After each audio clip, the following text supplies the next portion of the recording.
Welcome back, everybody, to XP Game Developers Online. Up next, we've got an amazing panel with 5 amazing women that's going to be presented by Microsoft. So I'm going to let Maria from Microsoft introduce the panelists. And Maria, you can take it from here. Sweet. Thank you so much, Jason. Hey everyone, thank you so much for watching our Microsoft Store Women in Gaming channel, Women in Gaming panel in collaboration with XP Summit Game Developers Conference. So we're hosting, we have an amazing lineup of speakers today. So maybe I'll start off with an introduction. My name is Maria. I'm the gaming expert at the Microsoft Store in Toronto. So I plan and coordinate many gaming events from coding camps for kids, gaming tournaments, and wonderful events just like this.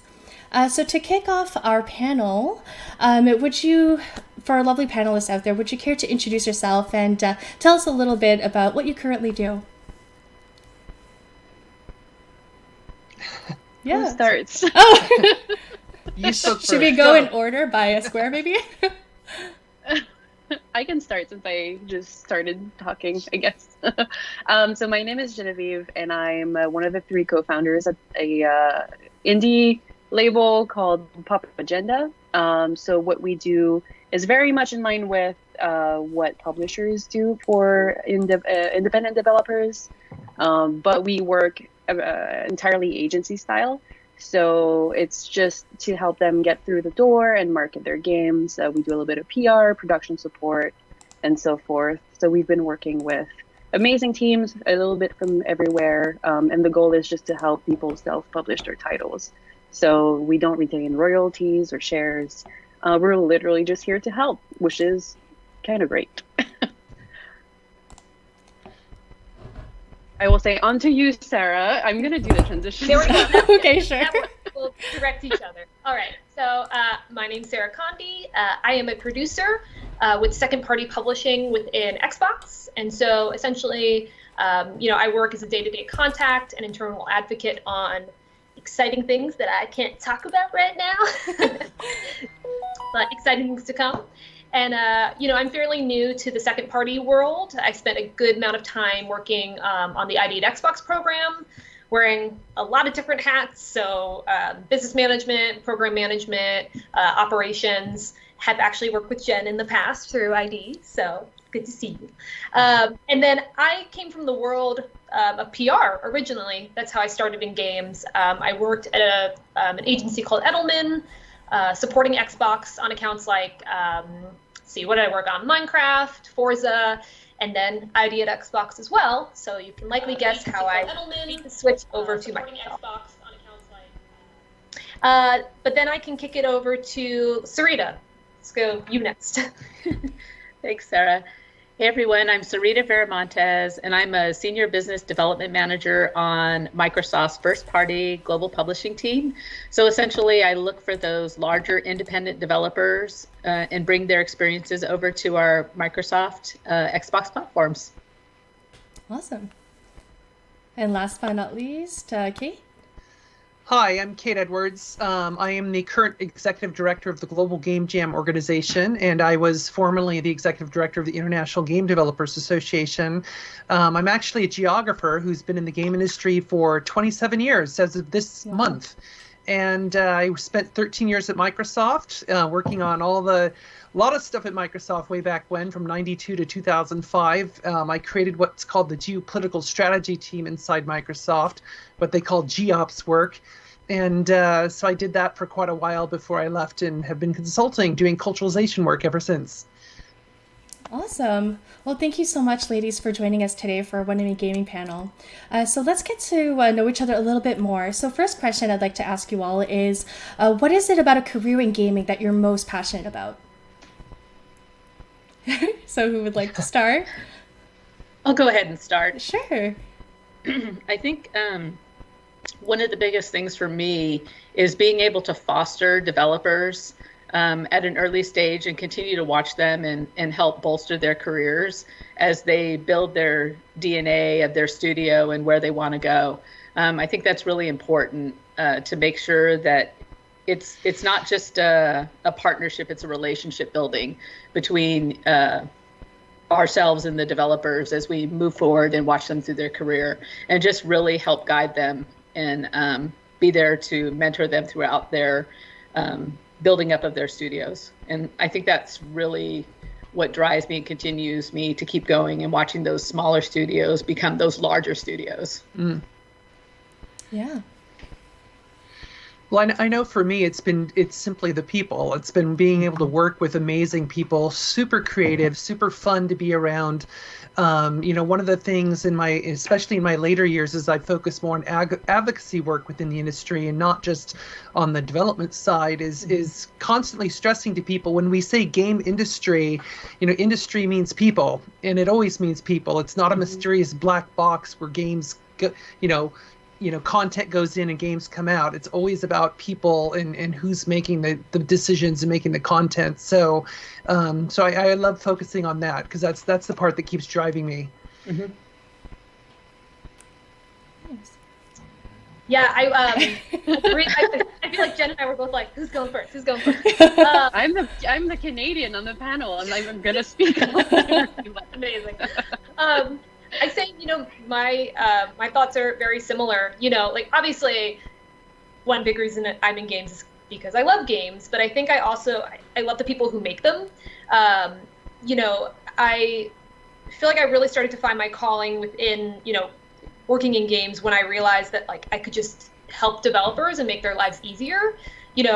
I've never been a brilliant creative who can come up with amazing stories, or like a programmer who can has all this technical know-how to bring everything to life, but I call myself a helpful soul, and I just want to, I guess it reminds me of, so I worked in food service for years and years and years as a server, and when you work as a server, you often have a scenario where you don't have any food runners, and you have to run your own food. And I had this horrible, horrible boss who would just yell, "I need hands," at like the top of his lungs from the kitchen whenever there was food sitting and it needed to be delivered to the table. So this got ingrained in my brain as like this really negative, just like, I feel like I had nightmares about him just with these like giant hands. I need hands. Exactly. Giant hands just yelling all the time. And I decided to kind of take a positive spin on it and just be like, hey partners, hey developers, I have hands. Like, how can I help you do what you need to do? So I stole that from him, but enough. Yeah, I feel like I'm in a very similar position. Before I started Popagenda, I was working at Square Enix Montreal, and then I have this skill set in marketing and brand management and stuff. And to make a very long story short about why I moved, so I'm in San Francisco now. I used to be in Montreal, and I moved because of love. So I love love. That's awesome. I love my husband. He's great. But for a variety of reasons, and immigration mostly, I couldn't work for the longest time. It took 9 months until I got my work permit. And as I'm sure you understand, as very career-driven people, when you lose your professional self or your identity that's tied to your career, it is horrifying, and you need to sort of build a huge part of yourself back up. And so I had this kind of identity crisis that went very much so like, well, I'm in a place where I can't work and my only skill set is in marketing. How am I useful? How can I use that skill set for the better of humanity? Because marketing is like, you're just selling stuff to people. Like, that's not for the greater good, really, necessarily. So I was like, you know what? I think I've always had a calling towards indie devs and smaller scale projects. And so I just decided, in the same spirit of wanting to help people, I'm going to repurpose my entire skill set towards helping teams that do not have access to those resources. And so I had like a super strong network with first party partners and agencies and other marketers. And so it's been really wonderful to see how providing access to those resources in a world where there's like this significant democratization of publishing tools to just bridge that gap and make sure that those ultra creative people can have just as much leverage on the market. So it's been very fulfilling in a way to do that. And that's where I feel I've realized my own professional self after this weird immigration adventure. So yeah, I guess helpful soul is a really good term. So I very much relate to that. That's awesome. That's very cool. Yeah. You all have such an amazing journey, you know, in your career in gaming. Out of curiosity, for the viewers out there, how did you start your career in gaming? And to you, what were some key meaningful moments to lead you there? Wow. I guess I'll Heavy question, I know. I'll go first again because mine is quick. Okay, cool. So I actually kind of fell into gaming in an odd way. I was in the radio industry in San Francisco before, and decided I wanted a complete change, move the family to Eugene, Oregon, of all places. And there was I just wanted to get out of radio business is 24/7, essentially. It's you're on all the time. So went to Eugene, Oregon with the family, wanted to get out of working those crazy hours. So there was a small studio called Dynamics, and they were the home of a lot of the adventure series like King's Quest, Space Quest, Police Quest. They were owned by Sierra. And so went in there and applied for a job as a PR coordinator. And 8 years later came out as the global director of communications for, at the time it was Universal. Oops, sorry. And then transitioned over to business development, I think in 2008 it was. So I've been around for a while. And like I said, it was totally perchance that I landed in the game industry, but absolutely loved it. And I've been in it since then.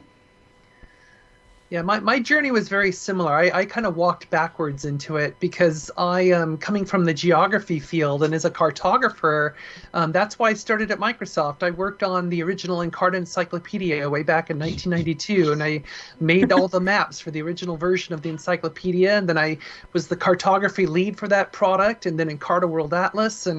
But while I was at the company, I started getting asked all these questions from around the company, like, is this gesture okay, and can we use this flag, and things like that, and I could answer those questions. And eventually it became clear to me that the company needed an internal resource that works across all the product groups and across all the subsidiaries to advise on these issues, because we were getting a lot of product groups doing inconsistent things, which often happens in a big company because you've got product groups working on opposite sides of the company and they don't really talk to each other often. And so that's why I created this geopolitical strategy team, and under that responsibility is why I started working on all the games at Microsoft, because those games were part of my responsibility of looking at these kinds of issues, checking the games for potential, cultural and geopolitical sensitivity. And so that's basically how I started working on games, and that's when I felt I found my true calling.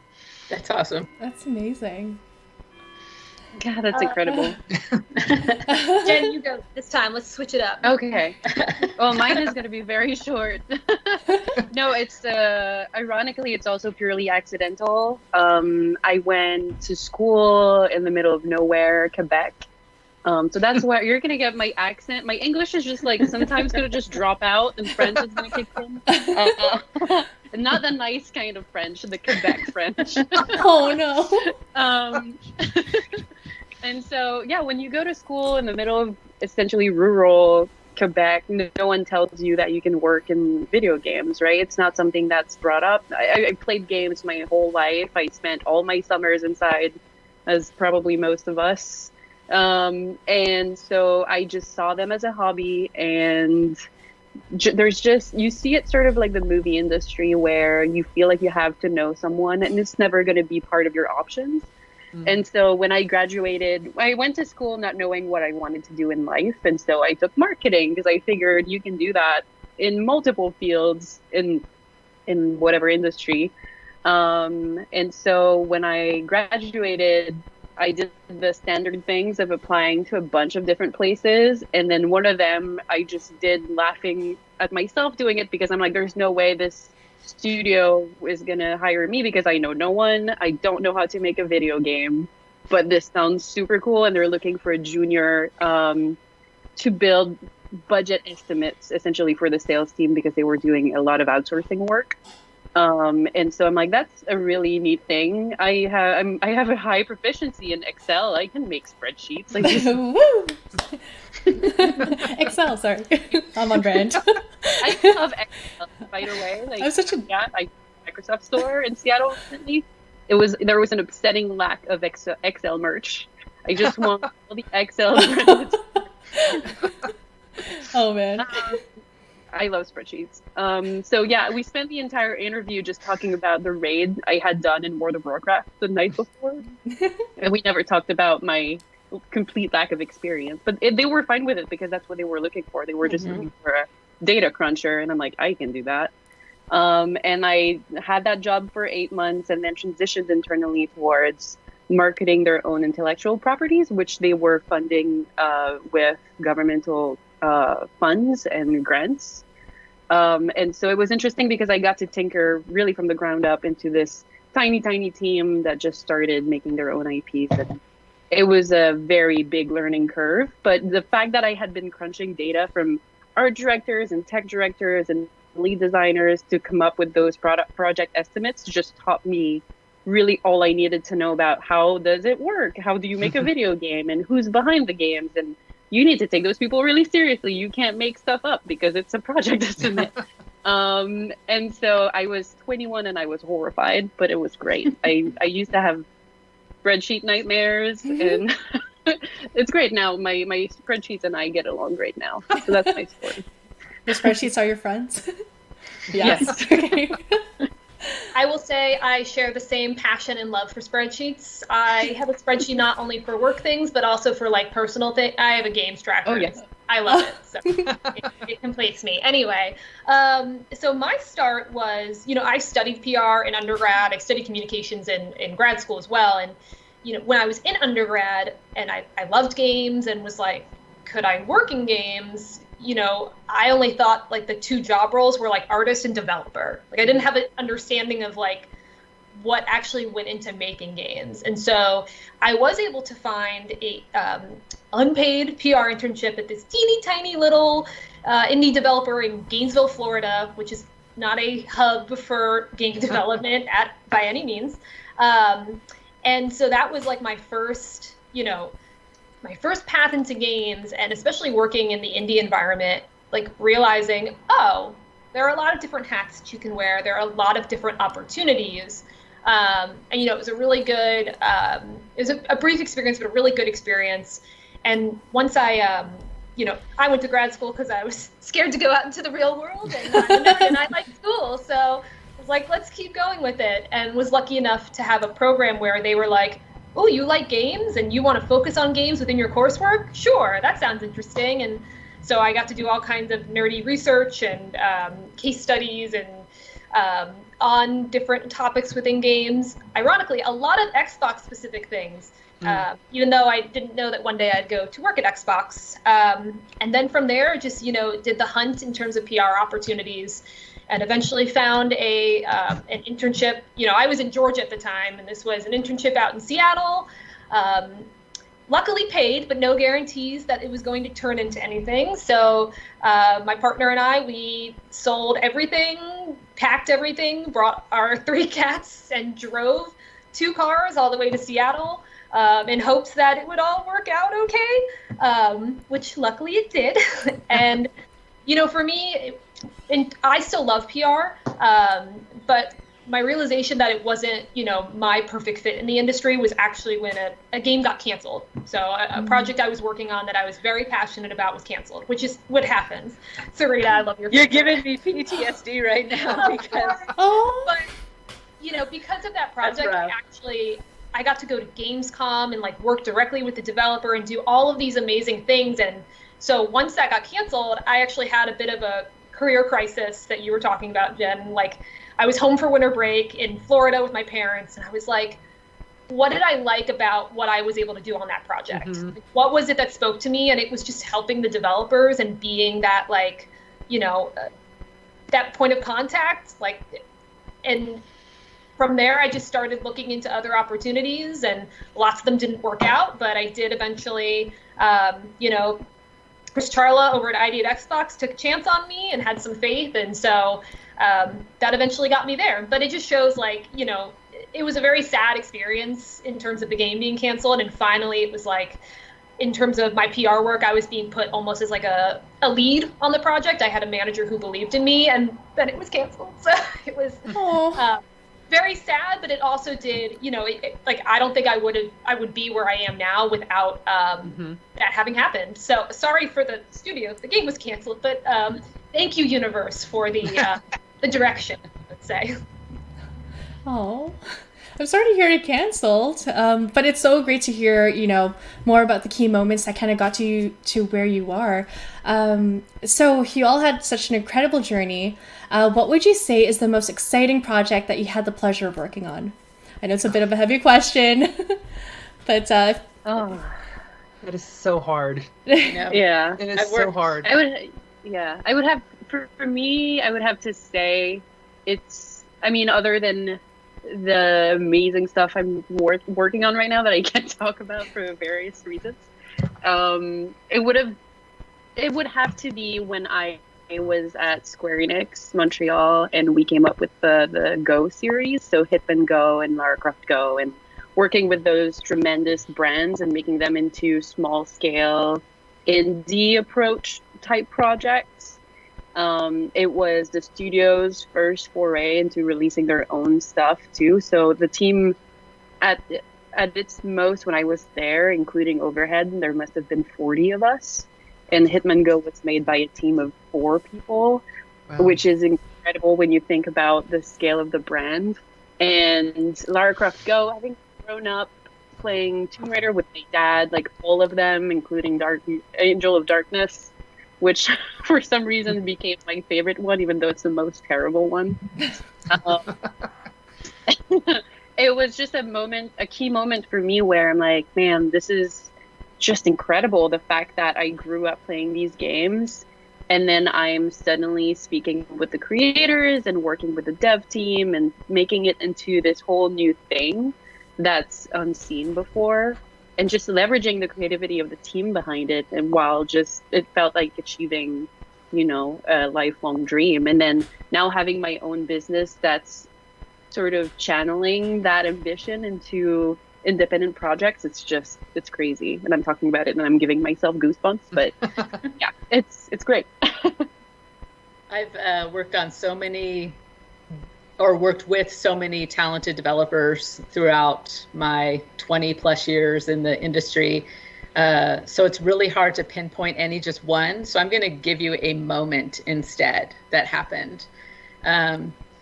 So I signed the Ori and the Blind Forest deal, both of and the sequel as well. But the studio, the amazingly talented, wonderful group at Moon Studios, no one had ever heard of Moon before. They were new to the scene. No one knew who they were, essentially. So when we did the announcement at E3 during our briefing, I was sitting with them on the show floor watching, and just to see their emotions and how they were, oh my God, it makes me tear up a little. And watching them, just watching their dreams come true and seeing their hard work. And it was like, I think 2 years of development at that time, just on this huge screen. And you could literally hear a pin drop in that moment. And it felt like it was just frozen in time for me, and I will never forget it. But it was one of the most amazing moments I had, for sure. Sarita, you're making me, like, so my moment also involves an E3, and it's making me sad that all of them, like, are not, you know, in terms of physical, yeah, it's got me all nostalgic. But, like, I really have to point to last year's E3 as just being super special to me. You know, we were able to get some amazing titles and studios featured on stage, specifically, like, you know, with the ID at Xbox team. You know, 2 of my favorites were Spiritfarer and Way to the Woods, and I feel like it really had just shown how far Xbox has come in terms of our commitment to like, you know, making our platform inclusive and having more things to offer to people. And I remember being in the auditorium, and you know, Spiritfarer comes from a very small Canadian studio, Thunder Lotus, and then Wit of the Woods is a solo dev, Anthony Tan, who I'm sitting right next to, and being a total creeper, just watching his reaction as his trailer is on stage. You know, like, oh my God, this is happening.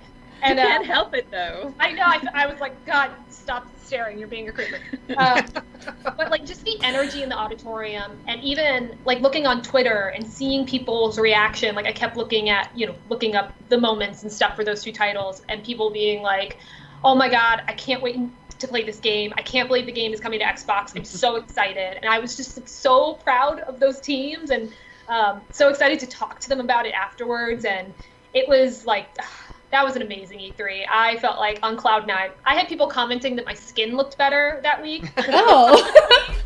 And like, I just had like no stress that week because I was so proud of the devs and so proud of what we were able to make happen. Because a lot of stuff really, like, everyone knows with E3, everything comes down to the last minute. It is very, very stressful. Yeah. But yeah, and that was also when Keanu was on stage. So that was just really cool. Not that I was involved. Yeah. He pointed in my direction, and I thought I was gonna faint.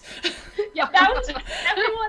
Like, I was like, I'm not even that big of a fan, but this is like the coolest thing ever. That was just a very emotionally overwhelming E3. It was wonderful. So.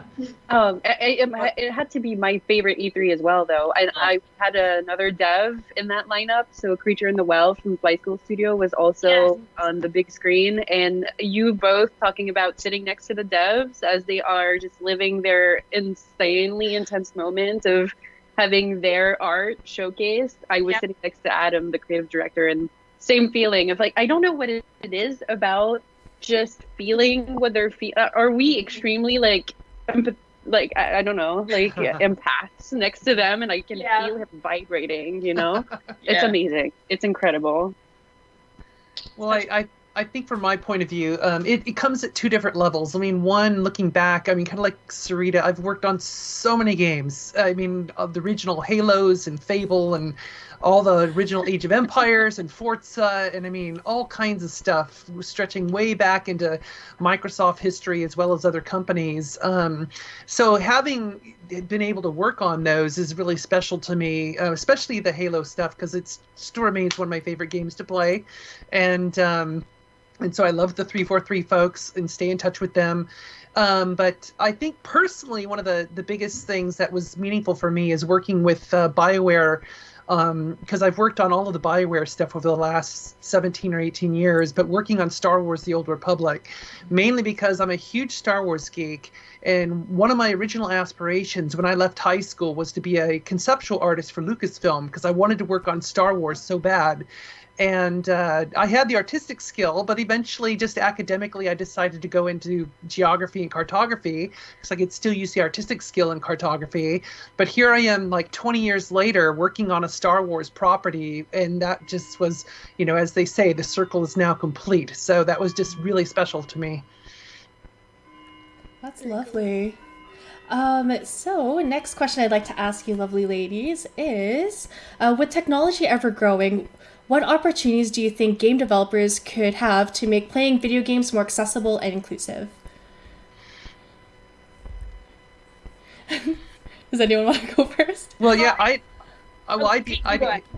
be happy to, because I mean, this is actually something I focus on quite a bit in my work, not only the consulting work, but in a lot of the other work that I'm doing, like with the Global Game Jam, because I mean, we are the world's largest game creation event. And I mean, in 2020, we had almost 50,000 people in 118 countries create about 9,600 games in a single weekend.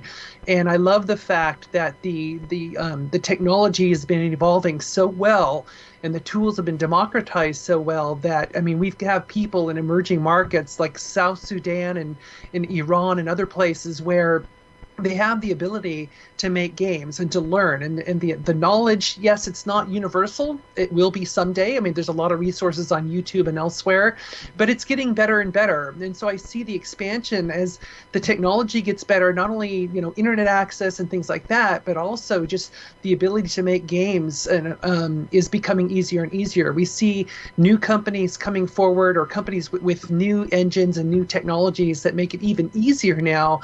So the accessibility accessibility of game creation has never been better. And that just really excites me, because that opens up game creation to a much, much larger demographic than was ever possible before. So whereas there used to be a kind of a certain form of gatekeeping in terms of the technology, like you had to have a certain powered PC and all these other things, now we're seeing games created by all kinds of people from all kinds of backgrounds from all over the world, and that really excites me, because I've had the privilege to be able to travel to a lot of these emerging markets, and the creativity and the amazing things I'm seeing these people make is just phenomenal, and it just gives me so much hope for games as a medium and as a cultural art form for years, because I think we're only barely beginning to see how it's going to evolve, and so that really excites me.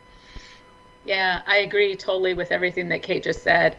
And the other thing that I'm seeing is I'm talking to a lot of smaller developers, and it's not so much before, like when I first started, developers talking to each other was more competition, but now it's more community and cooperation and trying to help one another instead of like trying to climb on each other's backs to get to the top.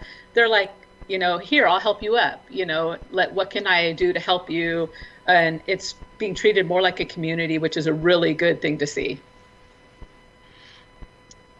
Yeah, I feel totally what you're saying, especially in the context of what it is that we do, because we work with so many different teams, and we see it just how much they communicate and lean on each other for resource sharing, or like sometimes they swap teammates for not necessarily code dev, but just, hey, I had this really cool key learning, let me apply that to your project. And so even for us, it's just like the wealth of knowledge that we see exchanged is incredible, and I think that is such a better climate to be making a game in than a competitive one. Absolutely. Because the outcome is just going to be so much better. So I do think resources being accessible is a huge thing. Absolutely. And it's amazing to see how far we've gone. But yeah, knowledge and the willingness to share to me is magical. These ladies nailed it.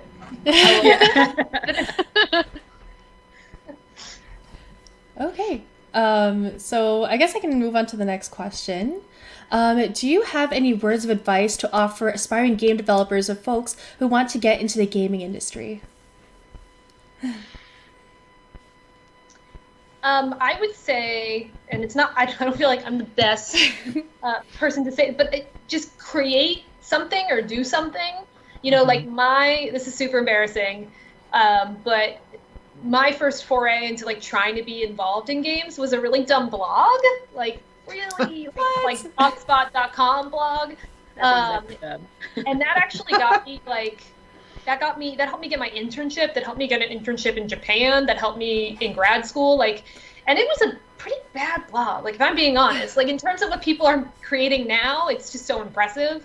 And so if you can just create absolutely anything, whether it's like you posting on Twitter, whether it's being involved on Twitch, whether it's doing a core blog like mine, whether it's, creating your own games, like just something to put yourself and immerse yourself into that environment, I think is super beneficial, especially if you're still trying to figure out exactly what you want to do. If you're still like figuring out where your place could be, I think that it's just a really helpful exercise.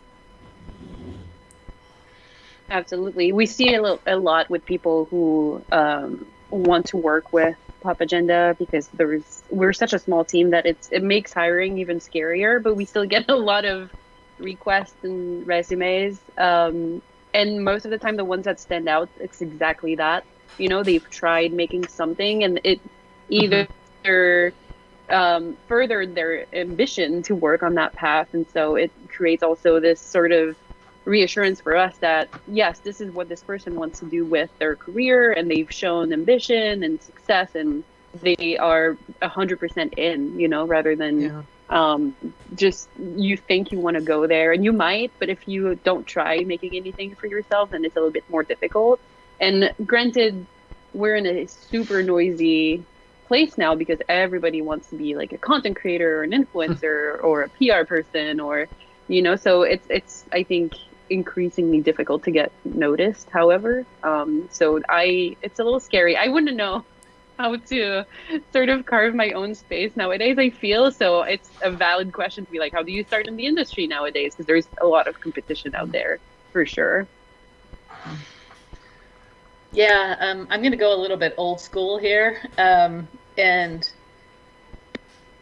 I was always taught to like really network and really like talk to people who you see yourself like a career or the person who emulates what you want to do. So I would always like kind of head towards where my mentors were in like the PR world. Excuse me.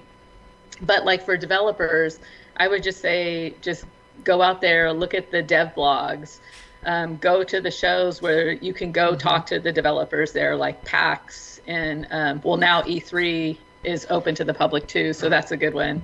But just really talk to those people who are influencing what you want to do, and just continue to network and build that up. And what I would add to all this great advice is essentially one of the things that I see a lot of devs do, a lot of people who are students and people who want to get into the industry. I mean, part of it is the creation issue, you know, because if you look at people in other creative fields like writers write, painters paint, filmmakers make films, even on their phones, and game developers make games. And a lot of times I hear people saying, I want to be a game developer, I want to do this or that in the game industry, but they're not doing anything. And so you do have to actually do it if you want to do it. And if you don't find you have that drive to do it, then it may not be the thing that you really want to do. And you have to kind of sort that through.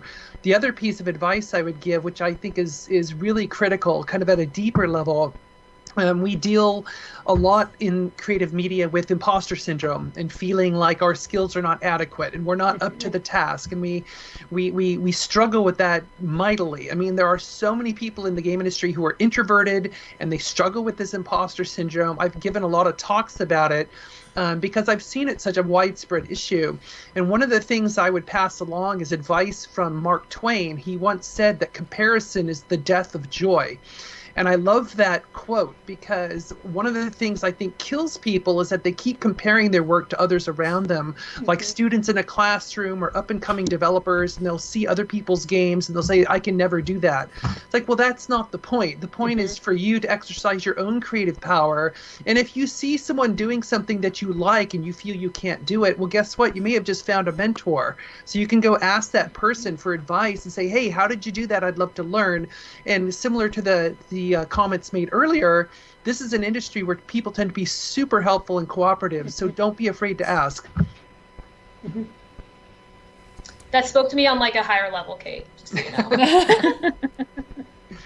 Imposter syndrome is real. So. Yes. I relate to that too. Yeah. So every year we celebrate International Women's Day in March. So this year's theme was Balance for Better. In your opinion, how can we help forge a more gender balanced world? I mean, this could be just, you know, in real life, any industry, or it can relate to the gaming industry.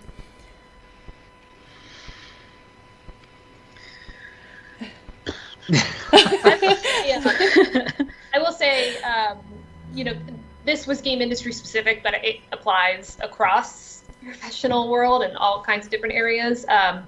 But I recently watched the Women in Gaming team within the coalition started like a video series, and then internally at Xbox, the Women in Gaming aliases have been sending out links to those videos. And there was, you know, it's a 2-minute and 50-second video, yet I found it like really poignant in terms of it was talking about sponsorship versus mentorship. And so, you know, I've been lucky to find mentors who've been willing to talk to me and willing to give me their time, and it's like absolutely amazing and valuable experience. But the interesting they talked about was, you know, the value just as much of, or even more of, sponsorship, which I guess I didn't really connect that was a term. Like, I've been lucky enough to have been sponsored, but essentially, you know, a sponsor is when someone you know, lifts you up and advocates for you and puts you forward for opportunities, helps you get promoted, things like that. The people who, you know, are your allies or who take a shot on you, essentially. And,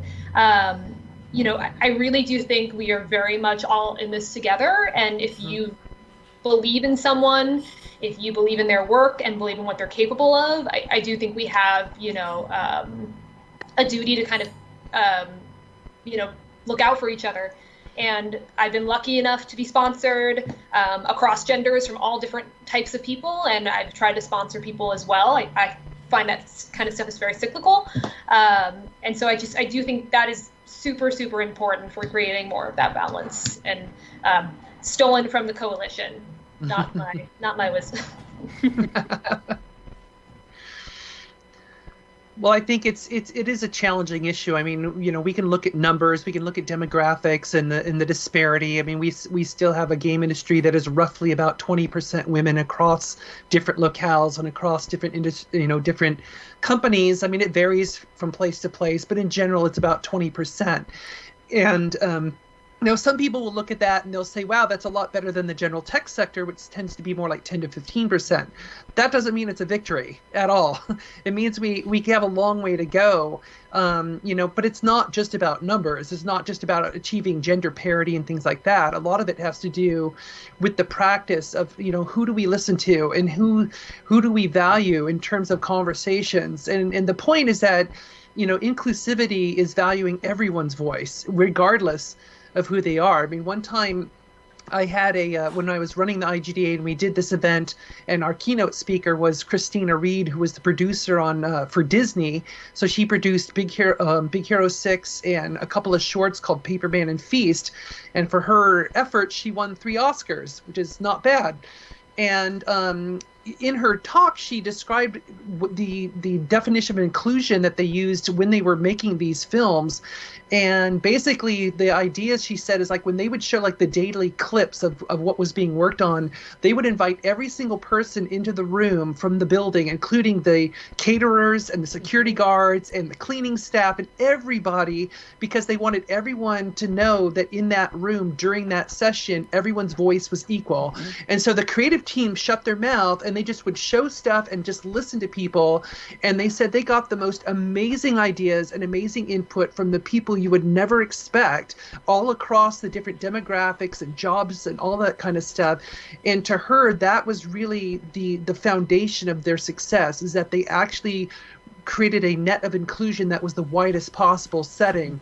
And so I love that example because, that to me kind of illustrates the fact that a lot of it is a mindset. It's like, it's not just about reinforcing diversity of a certain variety, gender, ethnicity, whatever, but it's also being open to the fact that every single voice has value in the creative process. Yeah, they did that at Dynamics as well, where they were able to open up when they had large key points in the development cycle. They would bring in everybody from the entire company, again, like you mentioned, mm-hmm. But just to bolster and get that. And this was 1999, 2000, wow, that they were doing this, for PC games. And to think that they were doing that back then and recognized and understood how important it was, like you said, to get everybody's voice, not just one single sector, which the majority on that team were men, mm-hmm. Obviously doing the development there. So it's great. You just reminded me of that when you were mentioning that they were doing that long ago. That's cool. I don't know if I can add anything because this was all brilliant. That's okay. We can actually just move on to the next question then. There's definitely a lot of info there. So I think just because of time, I'm going to keep this as the last question. Are there any women in the gaming industry that you admire or inspires you? And if so, why?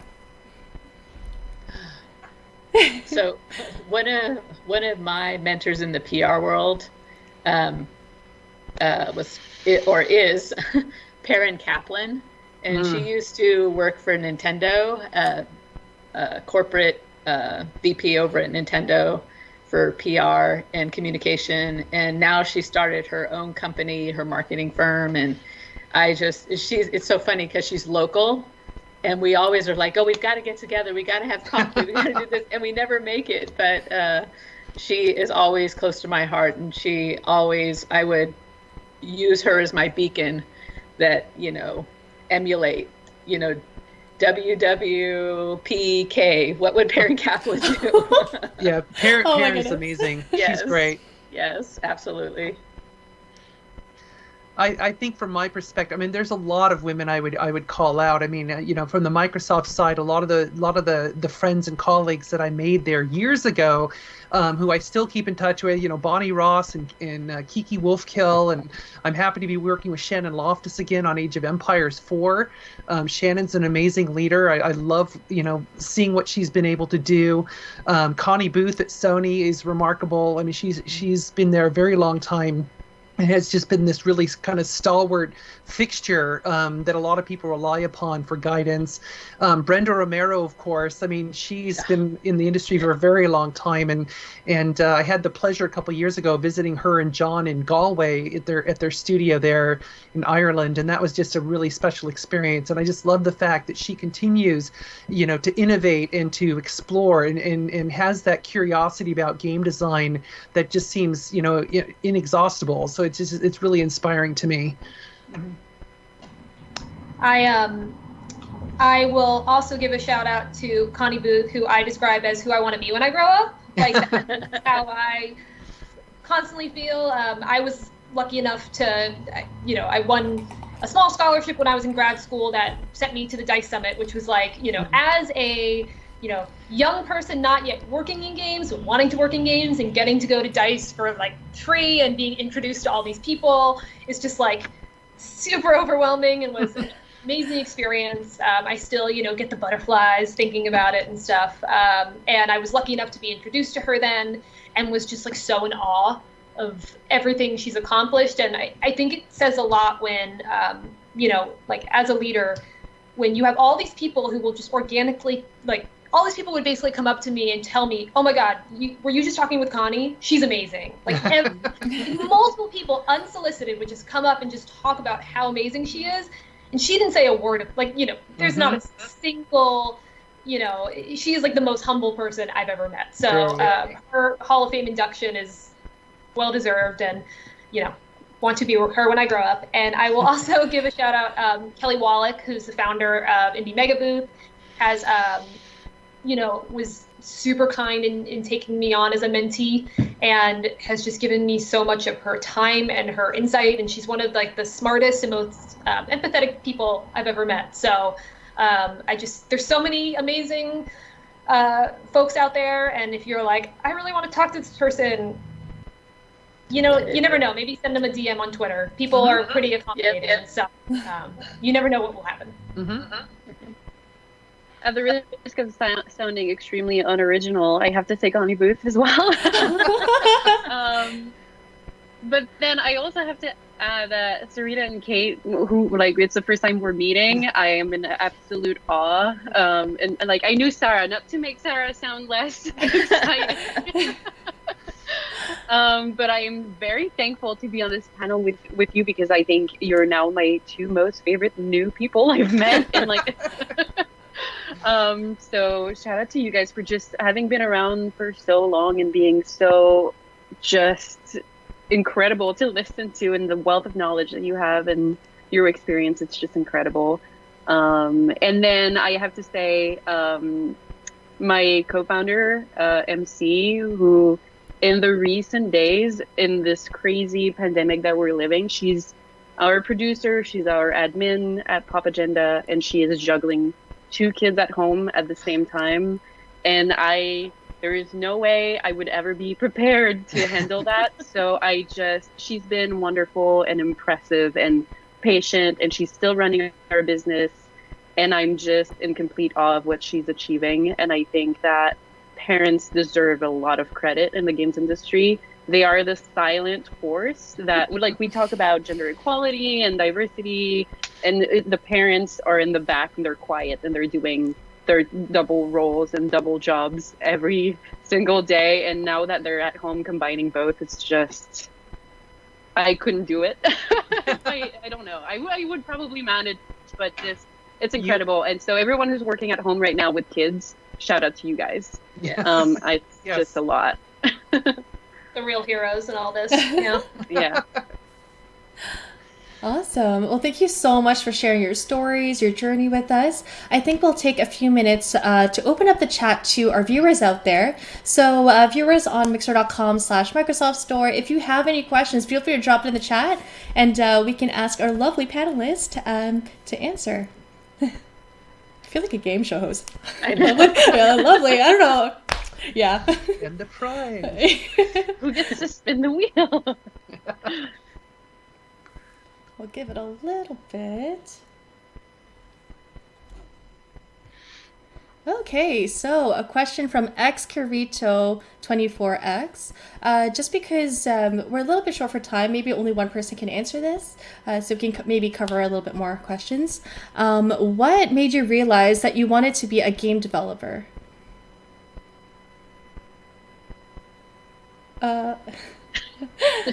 We're all like, I'm not a game I just developer, think- so I Yeah. can't answer. yeah, I think none of us. I mean, Yeah. yeah, directly. I mean, we all are, right? Though, like by association, I think it's Just- unfair to call marketing or PR people non-game developers. I think they play such a critical part. I'm preaching for my choir, obviously, but I think we're such a key part of it that we deserve the title. Yeah, for me, it's just the medium. I think it's incredible. It's just a form of art that communicates beyond all the others. To me, it's just put above everything else, like music and visual arts, just because it combines everything, and you can live the moment that somebody else created. Like it's just living inside somebody else's mind in a way, or like a collective mind. So I think that's just the medium itself still blows my mind every day, every single day. Awesome. So, another question. So, this is from Calamity Crunch. Was there a specific game that inspired you to pursue a career in gaming? If so, which game title?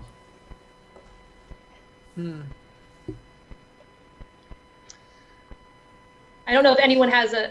For me, it's more, I have favorite games and like ones that I feel like have impacted me in a very significant way. I wouldn't like, for me, for some reason, I don't have this single game where I'm like, that's what inspired me to work in games, because it's a collective feeling for me of like, these experiences that are being created, like, and when I finish something like Journey or like The Last Guardian, I'm like, I just want to be a part of, of this process because it's so beautiful. So yeah, for me, it's hard to like, it's not necessarily like this light bulb went off playing one single game. I think it's been cumulative over the years for me. But There was one game that I played before I started in the game industry that really started me to play on PC games or play games on PC, and that was released in 1995. It was a game called D. It was directed by the amazing Kenji Eno and developed by Warp. But you can't, it's Sega released it, I think, for Genesis, but it was one of the first games that uniquely blended cinema and gaming together. It was a narrative kind of like point and click adventure, but it was absolutely amazing. Awesome. I think we only have about time for 2 more questions before we have to wrap up our panel. So Aslani asked, what is your current favorite game? Well, I think for me it's probably, well, there's 2 things. There's Breath of the Wild, which I love.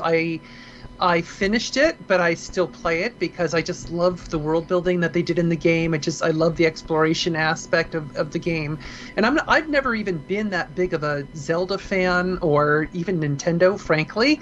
But that game really captured me. I really enjoy it. But other than that, I mean, when I want to relax, I still pop in Halo multiplayer and still play it. So Nice. I'm like, that's what I do to relax. The question for me, do you have a favorite Halo out of all of them?